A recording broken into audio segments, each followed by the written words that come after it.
Stewardship is born when you survive the valley and refuse to build your home there. The valley was never meant to be your destination. It was a passageway, a proving ground, a place where your faith, your character, your endurance, and your purpose were refined. The storm was never sent to destroy you. It was sent to reveal what was already inside of you. And though the valley may have been dark, God equipped you with everything you needed to make it through. Hello and welcome to Embracing the Fight. I am Erica Lamar, your digital creator and host. Thank you for taking time out to join me.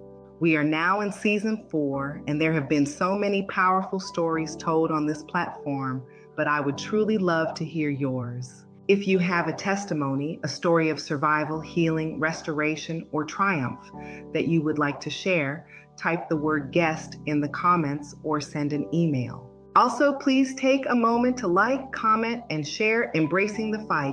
And if you haven't already, subscribe on our social platforms. Now that we've gotten the business out of the way, let's jump into today's episode, What Comes After the Valley. The 23rd Psalm tells us, "Yea, though I walk through the valley of the shadow of death, I will fear no evil, for thou art with me. Thy rod and thy staff, they comfort me." Notice the wording. Through the valley, not stuck in it, not buried in it, not living there forever. God intended for us to pass through the valley. The valley is heavy. It's the place where life humbles you in ways you never expected. It's where the job disappears, the diagnosis comes, the marriage falls apart. And what hurts the most is that many times you are still functioning while breaking apart internally. People still expect you to show up smiling. Some of you listening today have spent years doing difficult things while being minimized. You carried organizations, you held families together, you sacrificed your dreams to make sure others survived. The valley will make you question your worth. It will make you question your intelligence, your beauty, your purpose, your faith, and even your future. But struggle does not mean failure. Pain does not mean abandonment. Sometimes the valley is where your old identity dies so the real you can emerge. The valley gets quiet, and not peaceful quiet, heavy quiet. The kind of quiet where your thoughts are louder than the television. The kind where nighttime becomes emotional warfare. Some of the hardest moments in life happen in silence. Those nights when you sit in the dark trying to figure out how you got here. And there's another painful part of the valley, having to ask for help. Especially when people know you are struggling, that pride begins to break. Speaking about your struggles provides a different form of release. Speaking it into the atmosphere allows the Creator to send what you need. Your words have life. Use them accordingly. You've sat in parking lots crying before job interviews. You've stretched meals. You've smiled publicly while privately wondering how you would survive another month. But hopelessness is not the end. It is often the place where dependence on God begins. Many people finally become still enough to hear Him clearly. At some point in the valley, you make a decision.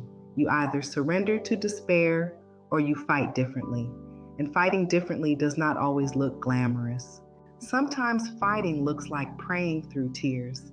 Sometimes it looks like getting up and making your bed when depression says stay down. The moment you become intentional, movement begins. You stop focusing on appearances and start focusing on survival. You begin praying strategic prayers. What if the valley was never your punishment?